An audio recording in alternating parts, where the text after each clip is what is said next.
Hi everyone and welcome back to AuDHD and Then Some. Before we begin today's episode, I just want to give you a little gentle content reminder. In today's conversation, we're going to be talking about trauma, addiction, eating disorders, suicidal thoughts, and lots of other things. So if any of these topics feel a little bit too much today, please look after yourself and come back when you're feeling ready. And if not, that's completely okay.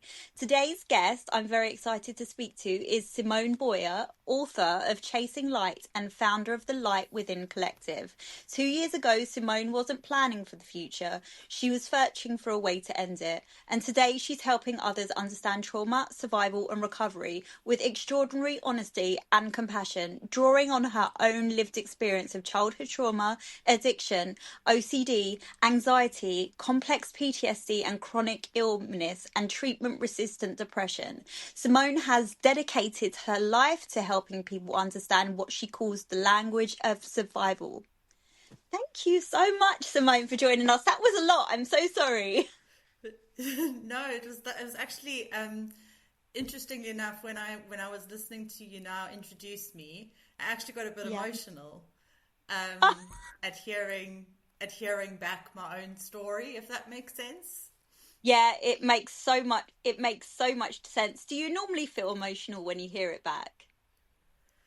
I think it depends on the space that I'm in. So if I'm honest, it's something I've been thinking about today because everyone, I feel it's so natural when someone asks, hi, how are you? You say, I'm fine, I'm good. And the question should really be, how are you really? And I think that really is so important because honestly, at the moment, I'm sitting here and I'm thinking, do I have much to offer? I'm feeling a bit Imposter syndrome. Yes, and definitely. Yeah, I live with that every day. Yeah. So you get it. So that's where I'm sitting right now. So it's so being in that space and then hearing my journey sort of Has it been a long journey?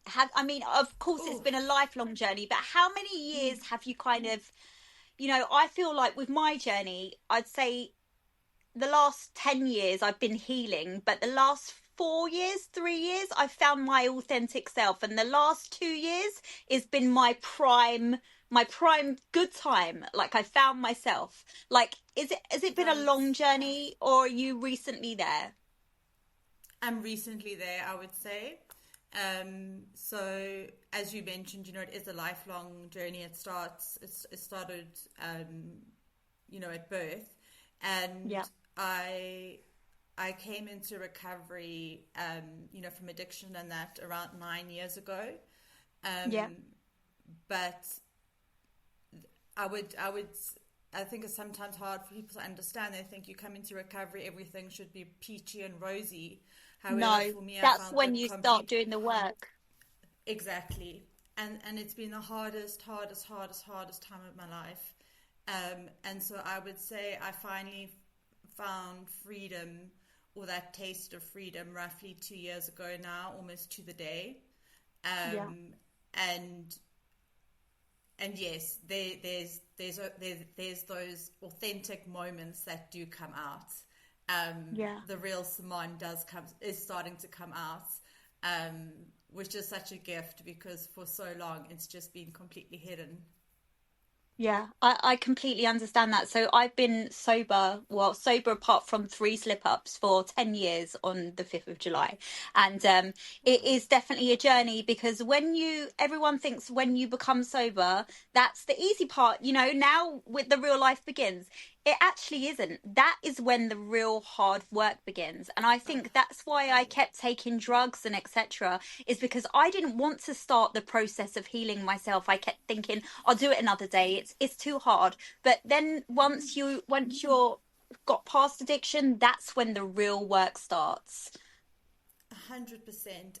And those things that we used as crutches to shelter us from the pain and the despair that we were in are now removed, and we have nothing that can minimize the pain. And for the first time we have to face it head on, the full weight of Yeah. everything. And that is so, painful, but once you get through it, so empowering as well. Yeah, it is so empowering. And that's why so many people slip up again and go back to the old ways, because it is so hard, like, to get there. I understand it completely. You start to do the work and then something hits you like a truck and you've got nothing to fall Mm, back on. So I can understand why people slip up again and again and again. And it is so empowering. So when I see people still in that situation, I just want to, like, oh, I just want them to learn from my lessons, because my life is so different now, and I wish everybody could feel that. So it is frustrating. For someone hearing your story for the first time, could you tell us yes. little bit about who you are and what brought you to the work that you're doing today? Sure. So yes, so I'm Simone. My educational background is actually in psychology. I always wanted to be a clinical psychologist as a result of my upbringing. I wanted to be able to help others. Um, Mm. However, whilst I was studying, I was also working at the same time, and found myself in the field of operations management, for various companies, and that's sort of where my professional life's gone. And I always thought I had failed, and thought, I didn't become a clinical psychologist. I haven't achieved my goal of being able to help others. And it was only sort of in the past year where the realization hit me, where I kind of took a step back, and I was like, I don't have to be a psychologist in order to help others and Mm-hmm. to spread hope. Like, my own story, just me being me, is enough to Mm-hmm. do that. And that was such like a gift and a realization for me. And so my passion is absolutely, um, you know, in any way that I can help others, or share hope. I remember when I wrote my book, my only goal, it's not about making money, it's not about becoming famous, it's not about becoming a household name, etc. It was to make a difference to one person's life. And Yeah. the the lady who edited my book, after her first edit, when she came back to me, um, basically in reading my book, it had helped her come to terms with things that had happened to her in her life. So before I'd Yeah. even published my book, I said to myself, I've already achieved my goal. Yeah. Um, and that's all so everything I do and everything I say is just to help someone find some glimmer of hope, because I truly know, and I know that you know what it's like to be in that deep darkness where there is no light. Yeah, 100%. I think that's why I always wanted to help people, and I never knew what I wanted to do. And then I had this epiphany a couple of years ago, and I kind of slid into it. And I realized, you know what? All of this shit stuff has happened to me, but it's happened to me to bring me to where I am, and make me help people. And it's really worked for me. So with every curse, there's been a major blessing. Yes, yes, 100%. Which Um, brings me to, yeah, carry on. no, you go ahead. You go ahead. I was going to ask for, people that don't know your background, you know, what made you feel this way? What's been your big, struggle? All right. So there's a lot. So I grew up in a very dysfunctional household. I was subjected to a lot of trauma. My dad is a narcissist and an alcoholic. So from a Hmm. very young age, um, I was in that sort of a relationship, um, and and then um, from a young age, experiencing a very unsafe home environment, feeling very unsafe in the world. Um, I also then experienced sexual abuse as well, starting at a young age, Me which too. obviously Yeah. shaped my relationships, and how I, specifically how I saw the other sex, Yeah. and my role within that relationship. Me too. And I started by about from about the age of 14. I was either 14 or 15. I went into my first treatment center for suicidality. I'd been booked off school, and I was incredibly depressed. I didn't know how to live anymore. I didn't know how to continue with this pain. I would try and overdose consistently.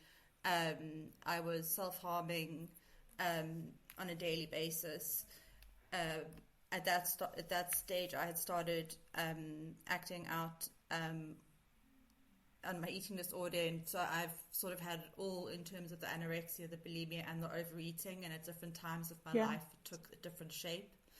I was also abusing alcohol to try and escape sort of this desperate pain, and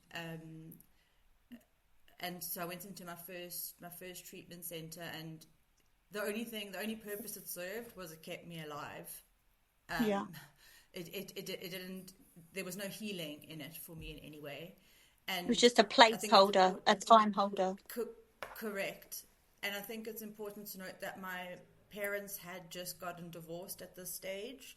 So even though my parents were divorced and I was living with my mum, I was so fearful of my dad that I felt that I had to be in his life, that I owed it to him. So I was still on a daily basis dealing with abuse on a daily basis, and I remember my mom at one stage, there were a few scary incidents, and my mom took me to the courthouse to get a restraining order against my dad. And I remember we were standing in the hallway outside the office where you go in to go and apply for the restraining order. And she said to me, "You don't have to do this if you don't want to." And I said to her, "I can't." And we turned and we left. And the fear of my father was so severe that the idea of having a restraining order out against him, I believed that it would make him so much more angry than he was, and that it would result in me being injured. It wouldn't keep me safe. It would actually have the opposite effect. The power that the fear held over me. It's, there's things I'm very ashamed to speak of. I mean, I remember when I was about also 15 or 16, and my psychiatrist had booked me off from writing exams because the depression and everything was too overwhelming. And my dad phoned me, and he was swearing and saying there's nothing wrong with me.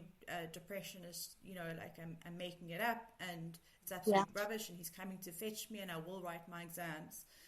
And my mom said she wouldn't let me go to him. And I took a kitchen knife and I held it to her throat, and I was in absolute tears, and I said, "If you don't let me go, I'm going to kill you."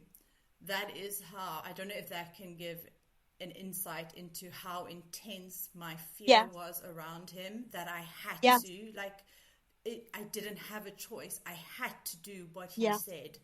And if I didn't, the consequences were incomprehensible.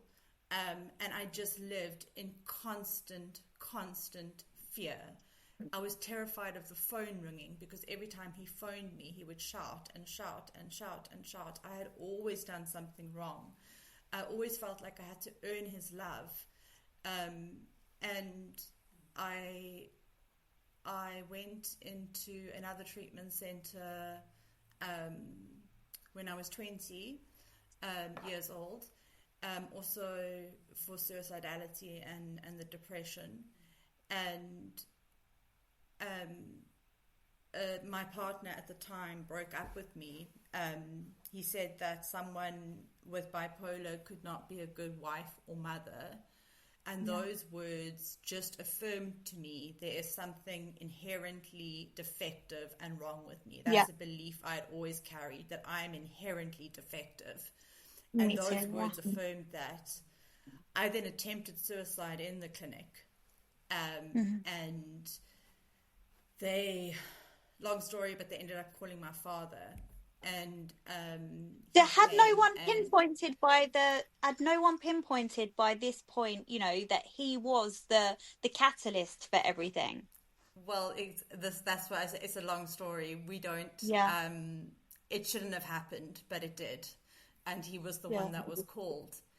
And I remember, so he had to take me to the hospital to, do whatever. And he just turned around. And so I told you my partner had broken up with me. And he turned around to me, and excuse my language, I only say this because this is what he said. He said Yeah. to me, Simone, it's no wonder no one loves you when you're such a fuck up.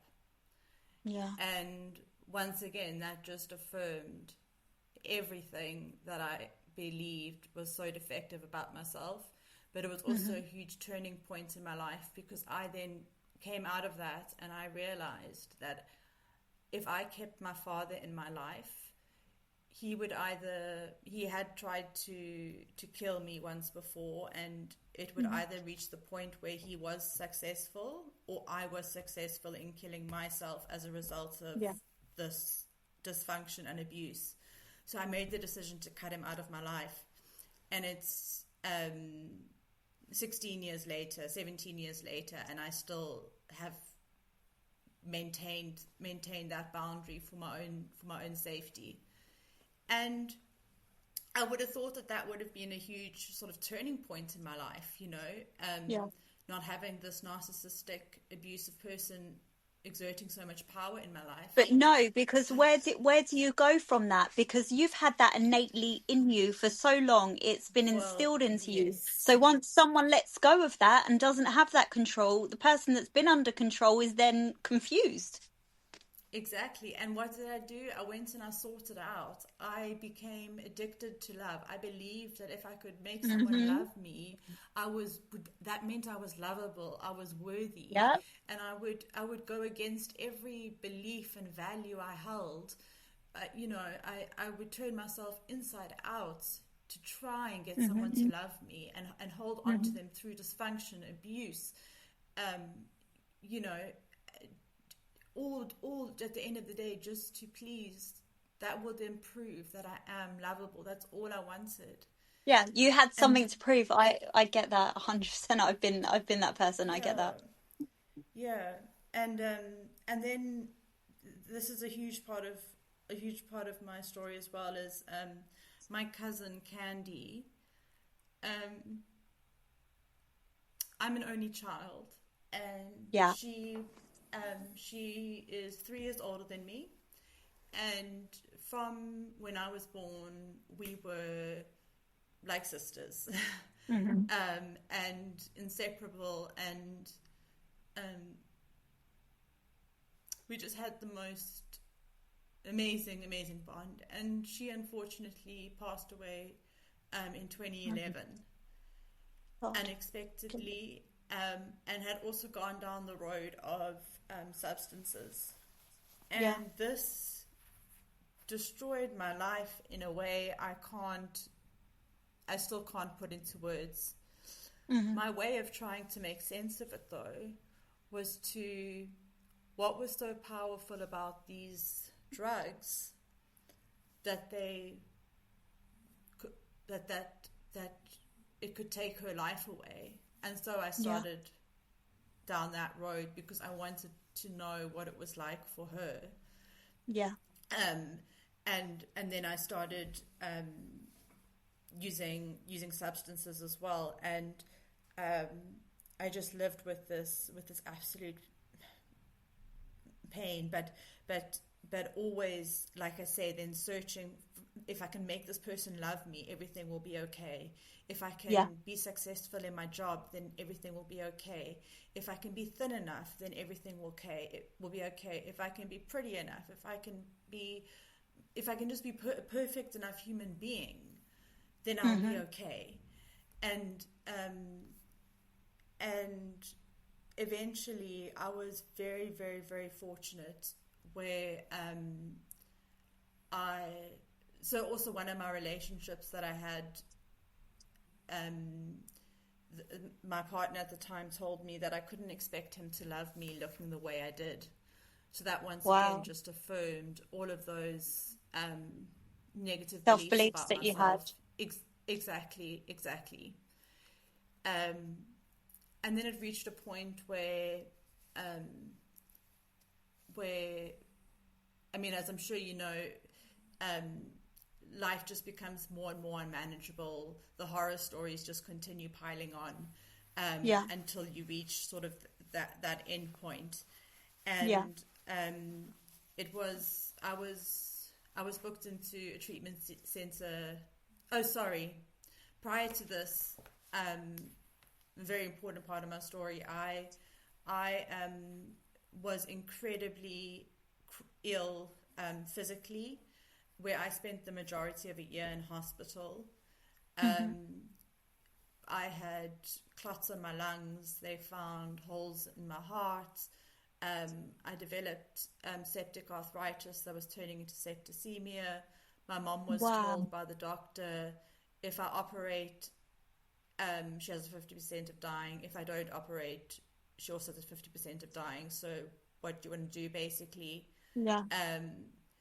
She later told me that because she could see how ill I was Yeah. with the septic arthritis and that, and even after the operation, my body was I was still in high care and that, and I couldn't go to the bathroom by myself. I had to be bed bathed. I had catheters, etc. I felt like I had absolutely no dignity. And my mom Yeah. at one time How did old were actually. you? I was 25, 26. Yeah. And my mom said to me, I don't remember her saying this because I was too ill, but she said it to me later on, that she had said this, and she told me, it's okay, you can go and be with Candy now. So she was Oh my giving me God. permission She to really, actually, she thought it yeah, was the end. It was that bad. yeah, and Yeah. it's okay, you can go now. And I didn't. My body. I don't know. I don't want to get into the side of things, but I'm just going to mention it briefly. In the program, we speak of a higher power, and Yeah. all I'm going to say is when I entered the 12-step program and it came down to having to find a higher power, the only thing I could think of was, if I think back to when I was this time in my life, when I was in hospital because I was so ill, my body had given up. My mind had given up. There was nothing left of me. And that made me believe there has to have been something greater out there that was keeping Because me. what else could have carried you through? Exactly, because it wasn't me. It wasn't my own will. It wasn't because I was courageous or strong, or I was No. none of that at that time. I was just There was a purpose for you to be here. exactly. So that took that was very traumatic in itself. The whole hospital experience, and I remember also being told when they found the hole in my heart, they said that when people drop down dead at the age of 30 and they're seemingly healthy, it's normally because they have something like this wrong with them. But you're That's too so sick for us to... scary. Exactly. And then they said, but you're too sick for us to fix it. So I then lived Whoa. for years with at the back of Thinking my you could head. drop down dead. As if you didn't have Yeah, enough trauma as it was. You then think exactly. every second you can drop down dead. Yes. That's what was It's at the back awful. of my mind. Yeah. And then eventually I ended up entering treatment for my eating disorder. I remember very explicitly, I went for dinner with my mum and stepdad, and there were two of their friends with them, and I ordered a chicken breast with no basting and roast vegetables, and the chicken breast came with basting. I sobbed. I had to be excused from the table and go to the bathroom. I Yeah. was in absolute hysterics and beside myself because now there was basting and I had Yeah. tried to wipe it off with a knife and a serviette, and what about there's these calories and I can't have these calories, and it was Yeah. um and um and that was sort of the aha moment for me with regards to that. And so I went into treatment for an eating disorder, and when I entered treatment, very quickly it was said, Simone needs long-term treatment, basically. Mm-hmm. And I was very fortunate that my mom and stepdad were able to put me through 20 months of full-time inpatient treatment. That's what I was going to ask, because I said, Mm, in the UK, sometimes we have the NHS, but a lot of these things are funded. And that's what I was going to ask, because you were in South Africa at that point. Like, yes, how did you fund all of the treatment? Like, it's so much. I know. So I do have private medical aid, Yeah. but that only gets one so far. Hmm. And yeah, my mom and stepdad turned their lives inside out to, um, get me the help that I needed. Did she, Um, did she recover from your dad? That's one thing that I really want to know. Did she manage to recover? Because obviously, she went through a lot with your dad as well.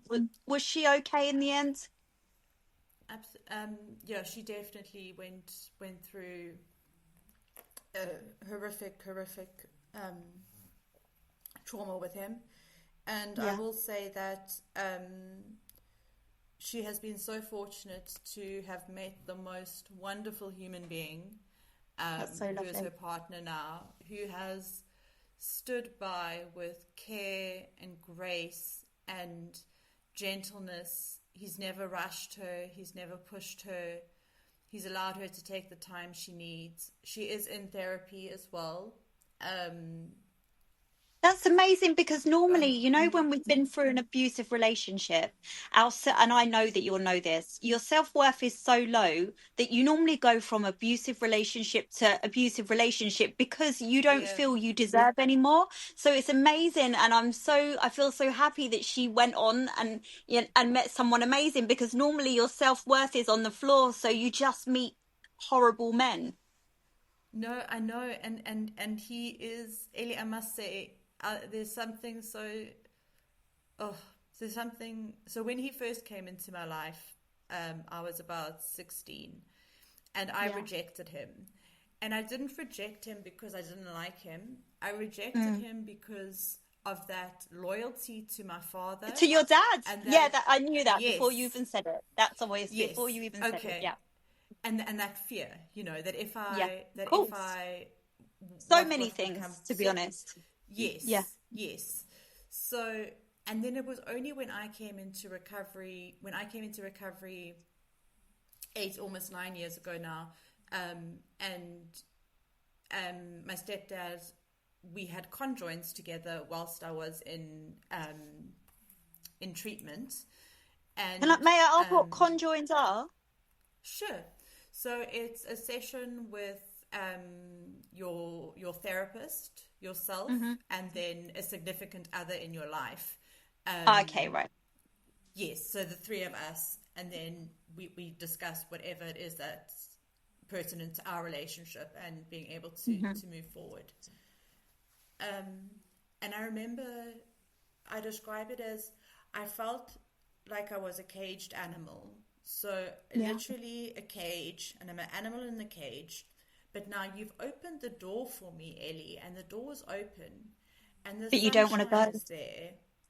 You're too scared, and you put your Yeah. paw out, and you feel the sun, and then you retreat all the way back in again because it's this dance, and you are just so Yeah. terrified, Yeah. because so that the freedom is there, but yet it's so But terrifying. you can't take it.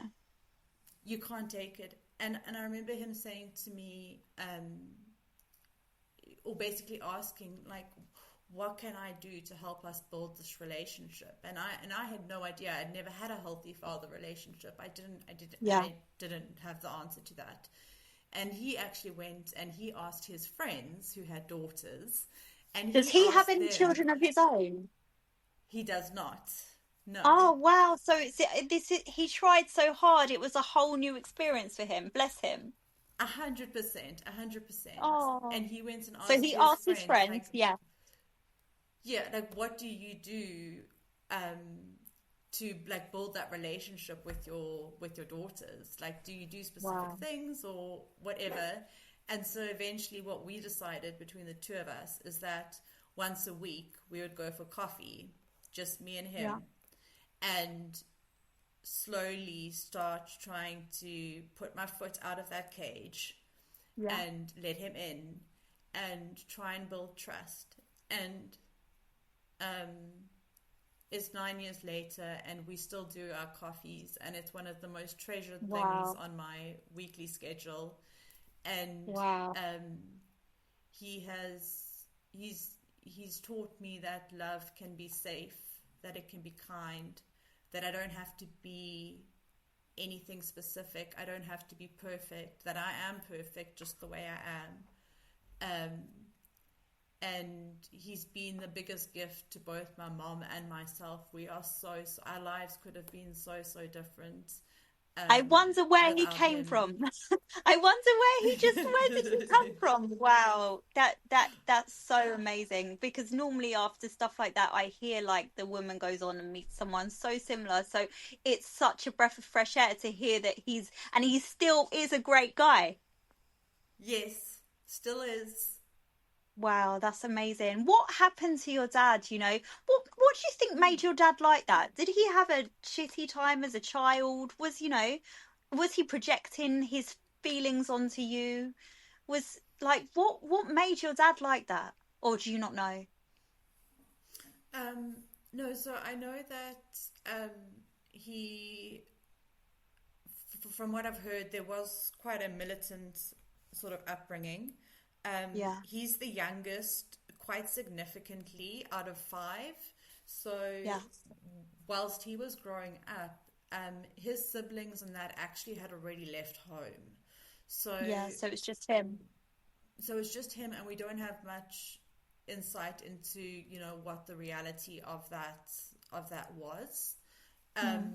My mom said to me when I was born, he was incredible. Like, he was besotted with me, and Yeah. he was so in love with me, and just like an amazing father.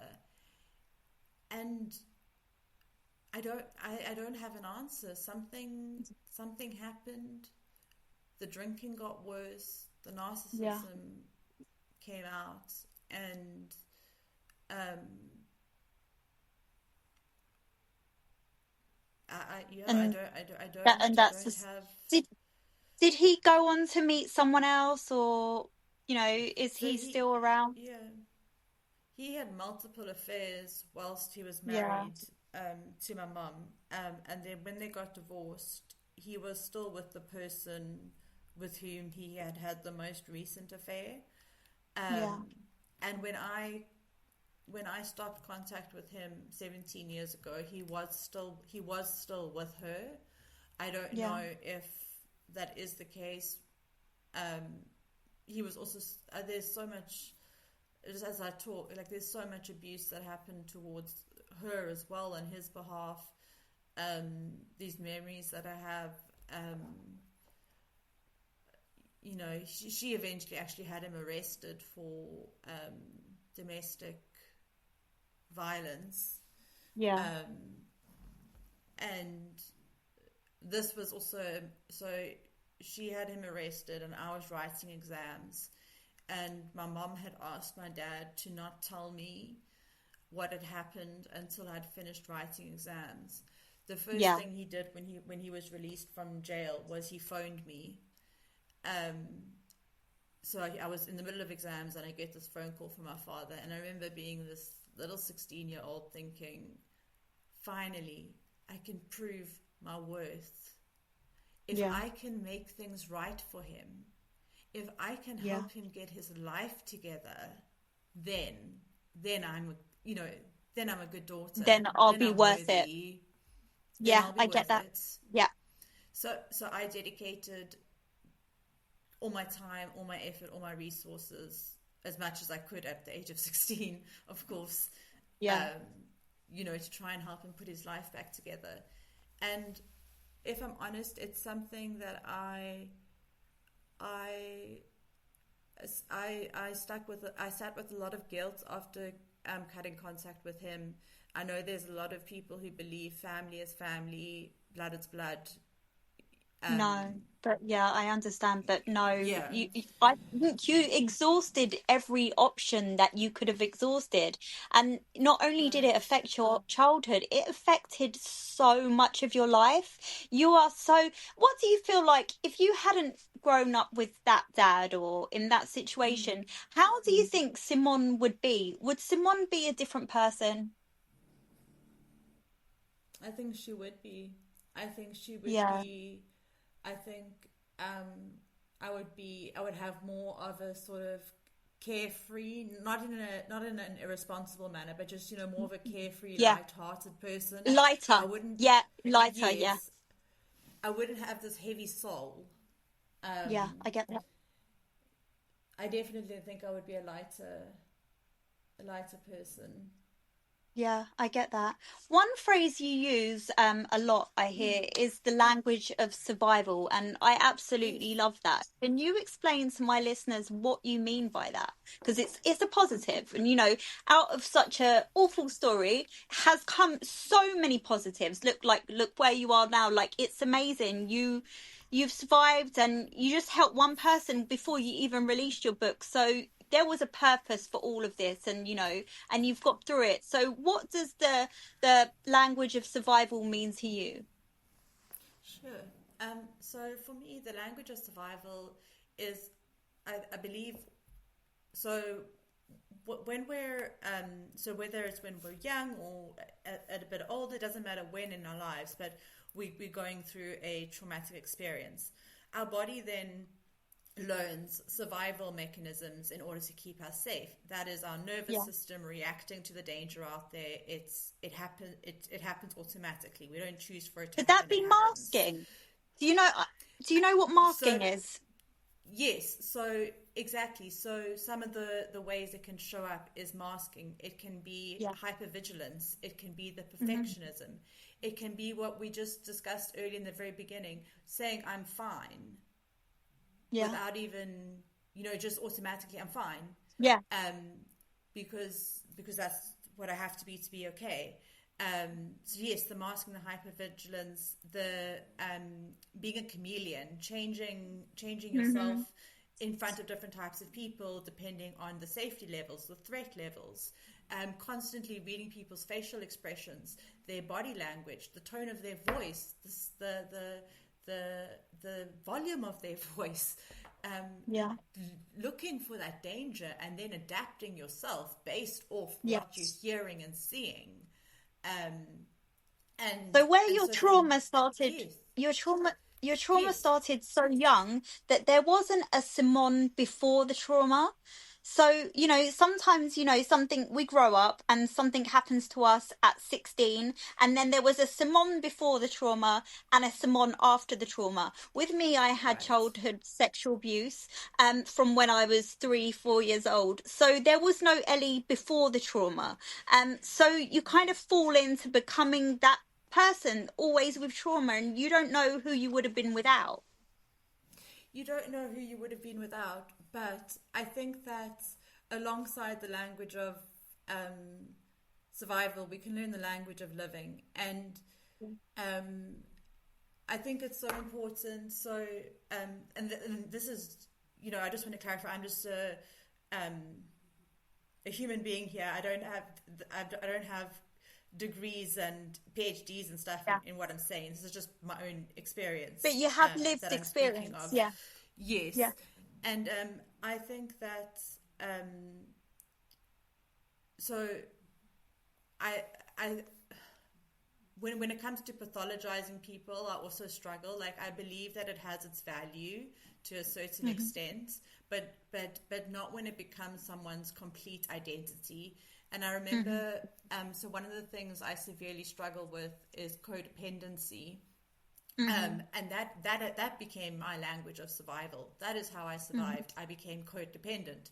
So I learned these behaviors when I was little to keep me safe, and that was fine. And then they became maladaptive as I got older.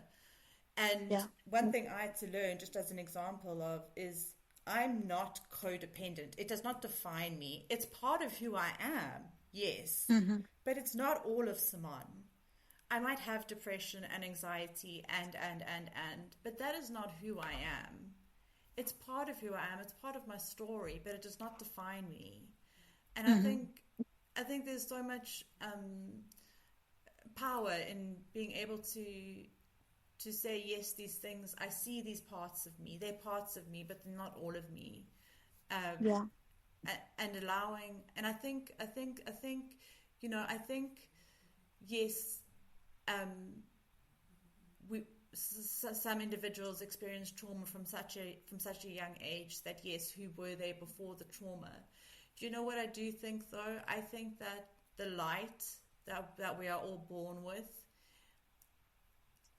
is always there, and sometimes it just needs a little space, a little reprieve, a little breath from all of the survival, the trauma, the coping mechanisms to be allowed to shine.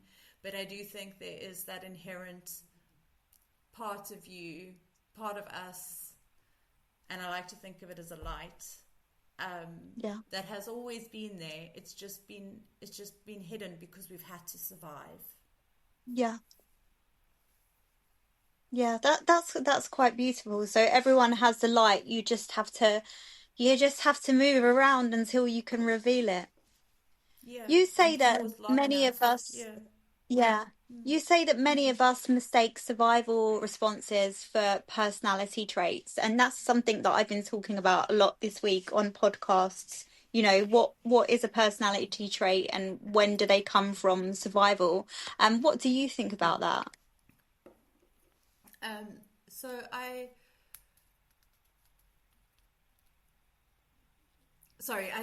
I'm pausing No, because it's no, a don't be question silly. that. You take your time. Okay. So if I think of No, yeah, so for instance, I'm very hypervigilant as an example. yeah, And I can be like, oh, I'm just neurotic. It's just who I am. It's just part of my personality. Like, it's so easy to say, oh, it's just part of my personality. But what yeah. if it's not inherently like who you are, It's but not rather it's a innately in you. It's just learned. Yeah, exactly. yeah. It's just a learned behavior. And if I can start to so what I so and I believe that those behaviors are changeable. The first step is awareness. If we don't have awareness of something, we can't change it. Yeah. So one of the exercises I do is firstly is I like to have knowledge as to where these behaviors stem from. So I'm going to use, as a quick example, the hypervigilance. Or if I hear a little noise, I will jump out of my skin, petrified, body frozen. Yeah. It's instinctive. It happens. Yeah. I will then pause, literally, stop. In my head, I tell myself, I say, Simone, it's okay. You're not the 4-year-old little girl anymore. This is not your father standing there. And then I explain that it's not that exact situation, that this is a different situation and I'm safe. And I think, sorry, I'm going a little bit off, but it ties into this. No, that's fine. That...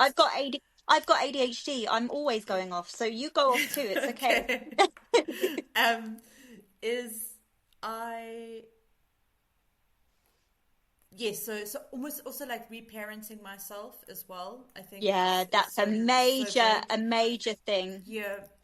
And then also I've created this card deck, and it's called I'm Here Now. Mm-hmm. And basically, so I, if I look at my own healing journey, I was abandoned as a child, okay, in various ways. As an adult, Yeah. I then continued to abandon my younger self and reject Yeah. her. And by constantly saying how inherently defective I am and da da da da, all of going down that road, that's me consistently abandoning her. And I found Yeah. that the healing truly started when I was finally able to open my heart to that younger version of myself, Like a lot of to inner the child work. exactly. Yeah. So that's exactly it. And so these cards that I've created, they're called I'm Here Now. And Mm-hmm. it's literally the adult version saying to the younger you, I'm here now.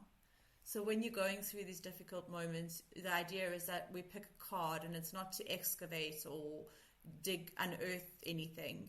It's merely to acknowledge that, yes, you learned to hide behind a smile. That is what kept you safe. And offering compassion to that younger part of yourself, and then ending it always with I'm here now, as in the adult's version is That's here. so good. And I think that's so powerful because I've spoke to so many people recently that have gone through trauma and myself as well. And I always think inner child work has been such a massive thing for people. Where can we find them cards? Have you released them? Is that a thing we can find? oh yes, so they are on my website, Yeah. Light Within Collective. So I have the inner child ones, which I call a love letter to your. Or sorry, the inner child cards are. It's really the older version of you sitting beside you, the younger version, putting its arm around you, and just it's going to be okay. And Yeah. then I've also got another set that I've just finished, which is called I'm Still Here, and those are for those of us who have experienced trauma and we're still here. And those cards are sort of a love letter to our nervous system. So those Yeah. cards speak more to acknowledging the language of survival that we learned in order to keep ourselves safe. And it's okay that we learned to respond in that way or whatever it may be. And once again, just offering compassion to ourselves and saying, but I'm still here. I made it. Yeah, so I have those two card decks at the moment. That's amazing. What about the light within reflective? That's your website, isn't it? Is it what else Yes. are, what other things can we find on there? And is that the best place for us to find you? Yes, so Light Within Collective is the website, and it's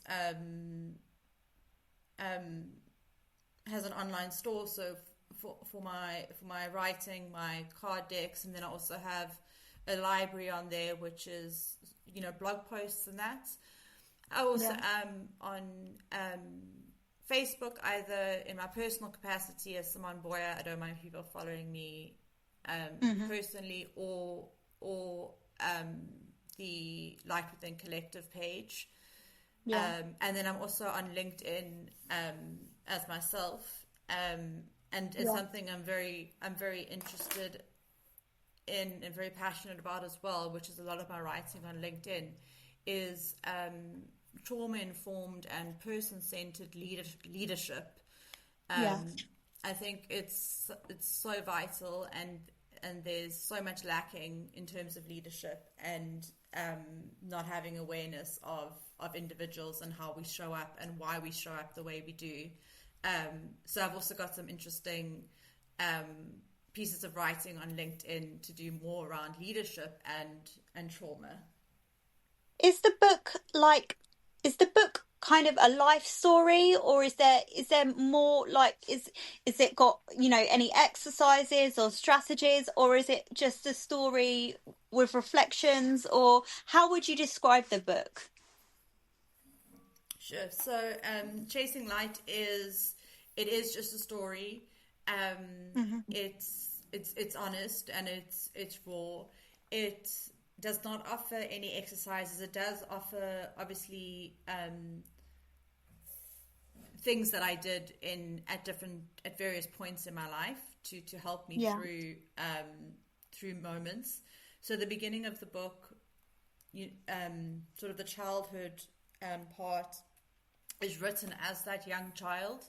So it's written as the 4-year-old, as the 5-year-old, and you'll see the language changes as I get Yeah. older, and then to turn into adulthood. So that was quite important for me as well, though, to allow that younger version of myself her chance to speak. To speak. Yeah, because she couldn't Yeah, before. exactly, and that meant honoring the way in which she would speak, which is That's why I chose amazing. to write. Which is why I chose to write, the early years from Yeah. that perspective of that little girl That and the monsters and using the language that children would use, really. was it really cathartic for you writing the book? Because I'd love to write a book, but a book is not. I don't have the right mindset to write a book. I've got ADHD quite badly, and so my thing that I find cathartic is my podcast. Did you find writing the book to be empowering and cathartic and all of the things that I would hope it would be? It took me a decade to write. Wow. Firstly, yes. So it wasn't like 3 months, sit down, write Yeah. this book. A lot happened in the more recent time, but I started a decade ago, and Yeah. obviously.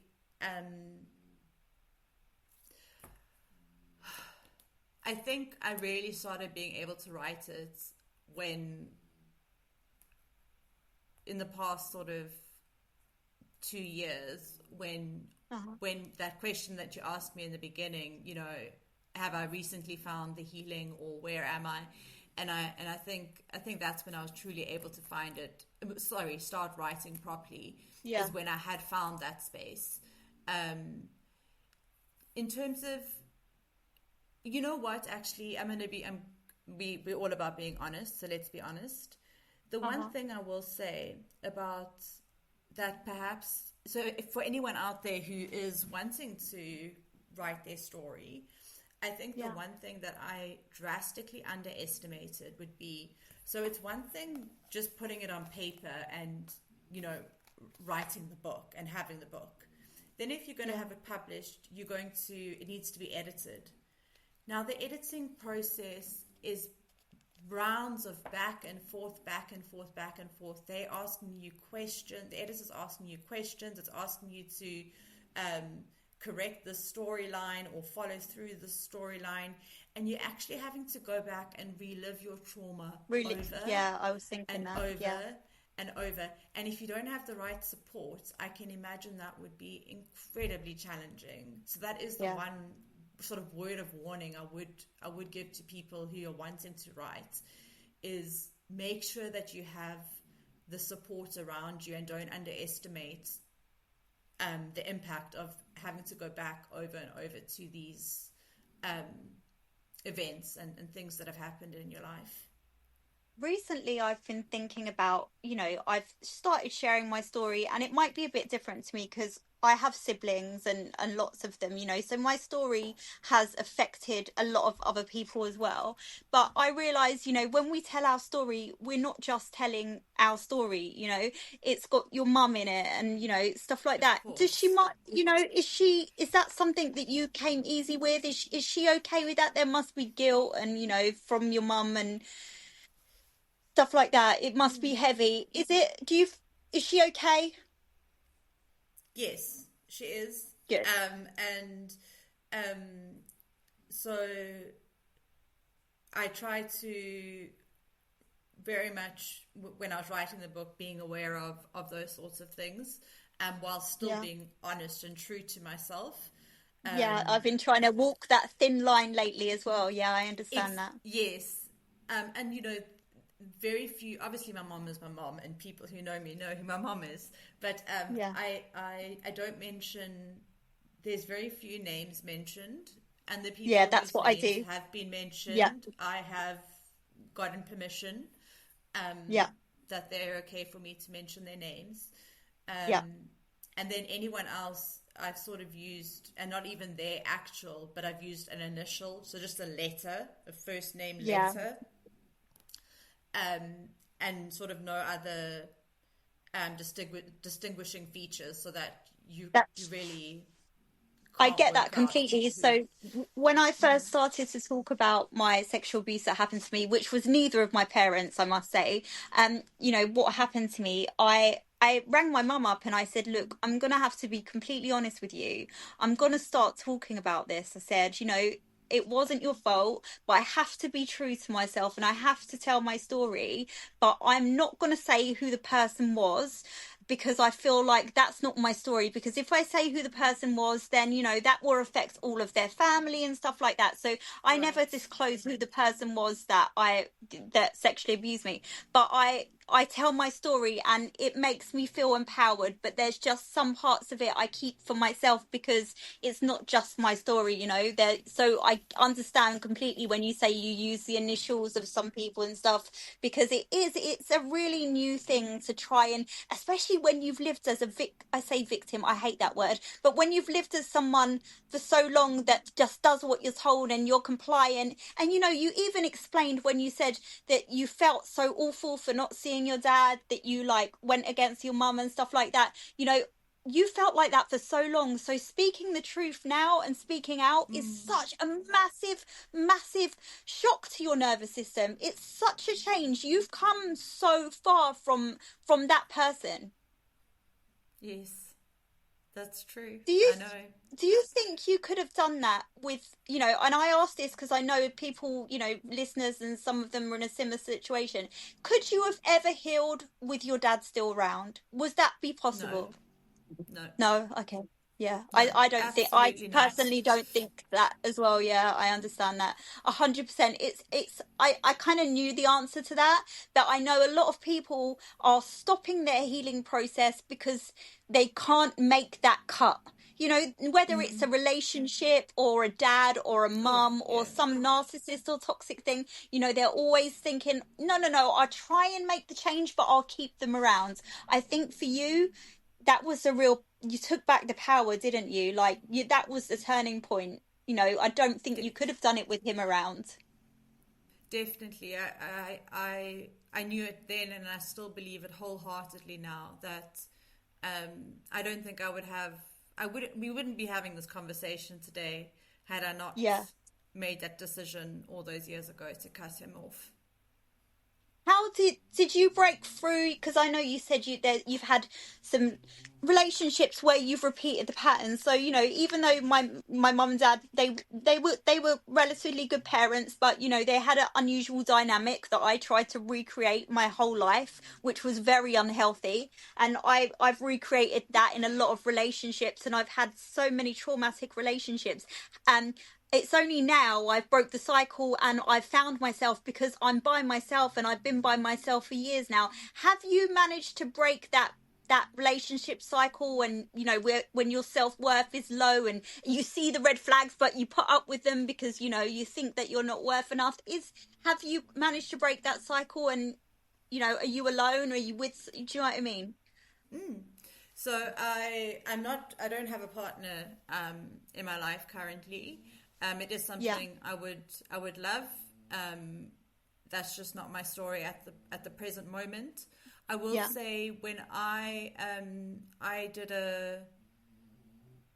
I reached a point where I had to cut a lot of relationships, yeah, unfortunately, because of exactly the question that you're asking me. And there was no yeah, way in which those, whether they be friendships or romantic relationships, there was no way in which they could be healthy. There was no way in which yeah, I wouldn't be um I was just, they were toxic in one way or another. And so yeah. I get I that. almost I I moved almost areas. I started afresh completely. So that's why I so asked you that's the question. I exactly understand. yes, so I almost have started afresh, and so have been very selective as to who I do allow into my life, into my sort of inner circle, as it were. I have a very small circle, and it's how I like. I like it that way, because with the people that I have in my life today, I can show up authentically, whether that be Simone in tears, feeling completely despondent, or happy Simone who's feeling confident and, in a good space, or whatever it may be. And I don't have to prove my worth. I don't have to perform. Do you know your worth now? Do you know your worth every day? Or is there days, healing isn't linear, and sometimes, old habits die hard. Do you know? The short answer is no. and Okay. and it's a work in progress, and It is. and there's things that, like, I mean, for instance, I know after, when you and I finish speaking, I know without a doubt what is going to happen is I'm going to sit down and my head's going to go, Simone, how could you have been so stupid to have said da da da da da da da da? You should have said I will it say like this. exactly the same. I will wake up at 4:32 a.m. and I'll say, shit, why did I say that to her? That was such a stupid question. But I think that's human, and that's my self-worth, and that's trauma, and that's a whole lot of things, and that makes me me. So I get that completely.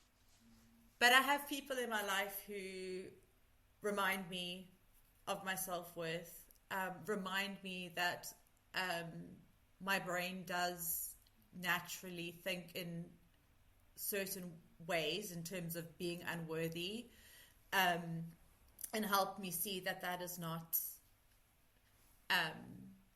the reality. Because I can hear a conversation, you can tell me, Simone, like the conversation can literally be like, Simone, you're the most incredible person I've ever known. I'll go and tell my mom, Ellie said to me today, Simone, you're the most incredible person I've ever known. But you know what? She really hates me. Like, I think she was saying it. I think she was saying it to cover up for something, or I think she was saying it to play. Yep. I understand all of this. Yep. And then they have to say, Simone, yes, it's natural for you. That's the route your head goes down, but that's not the evidence. The evidence is this is what Ellie said. Remember it. Hold on to it. Yeah. So I get reminders from people in my life. It's hard when logic goes out the window. So for me, logic it's only a new thing for me. I always worked on impulse and feelings, and I never really used logic. So, the same thing that if my sister was in a bad relationship, I'd say, get out, do. I would see it straight away. I'd say, these are red flags and you don't accept them. But when it comes to myself, logic goes out the window, and I'm like, oh, I see your red flags. I'll hold them for you. I'll put up with them. And it's crazy, but 100% that is what happens to me. So I think that is a very normal thing, but as long as you keep working on it and you surround yourself with such healthy people, do you think now, can anyone get in your circle that's unhealthy, or do you know the patterns now? Can you chuck them out?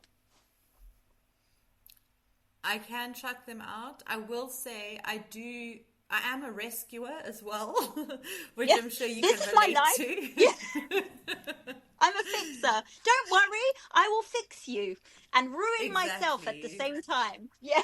Exactly. So I have to walk that fine line between, Simone, is this you wanting to fix? Do you want to have this person in your life because you want to fix them and therefore feel better about yourself? Or, and so it's about having a lot of honest conversations with myself as well as to what my intention is and my motivation behind wanting to do certain things. Yeah. After everything you've lived through, you could have gone, you could not be here, you've been ill as well, and you've still, you said that power has pulled you through. What does today staying mean to you? What have you learned? What have you achieved from it? What has been the best part about you staying? So I'm still in my early phases of staying. Mm. But so there's a few small things. For instance, when you're in such a hopeless pit of despair and depression, the world has no color. Having color Mm-hmm. back, Yeah. being able to see a rainbow and actually Yeah. see the rainbow, And um, appreciate it. and appreciate it exactly. Yeah. My my dogs and I see your dogs. be, I see your dogs online. I see them. You yeah, are a dog person. I am, and they've tethered me, kept me tethered to this earth in Yeah. times when I didn't want to. Um, Staying also means starting to show up for myself, show up for others, show up for those around me, those that I love, those that I care for. Um, it it means starting to maybe try and put like plans in place for a future, um, Yeah. to allow myself to think of a future instead of that just not being a possibility. Allowing myself to start dreaming, um, so 2 years ago I was applying for assisted suicide, and Wow. I had my date of my death date decided, etc. This year, so 2 years later, on what would Yeah. have been my death date, I am going to be getting on a plane and going to Ireland on a holiday, and then going to London to visit really, really close friends of mine, and Wow. and like that is Wow. 2 years ago. That could never Life have. that oh, it's Yeah, crazy. It's you've had the same I thing know. happen again, where that power pulled you through when, when you was in hospital. It's pulled you through again, and I hope it continues pulling you through. I could this conversation could go in so many directions, I I know. I honestly, I wish, that I had longer to speak to you, but honestly, I appreciate you so much for sharing your story with us today. Because I know these conversations aren't always easy, but I genuinely believe that they are so important. For the people that are listening that might be going through similar situations, because I think that's why you and I do what we do. Um, like you said at the beginning, if it can help one person, it can help one person.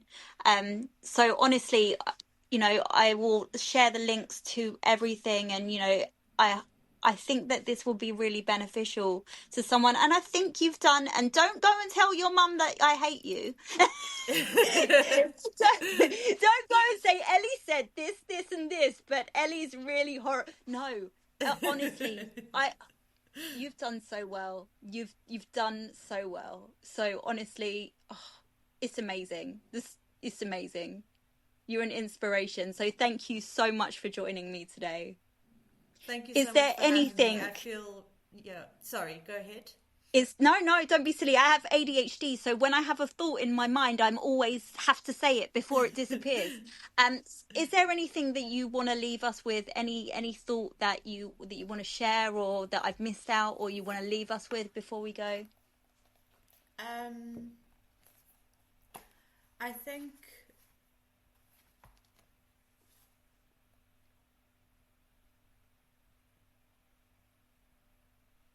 think I would just want everyone to know that the light, it is within you, and it has been all along. Um, and you just need, sometimes we just need a moment, a pause, space to allow that light to shine. But it is there. Honestly, thank you so, so much, Simone. Thank you.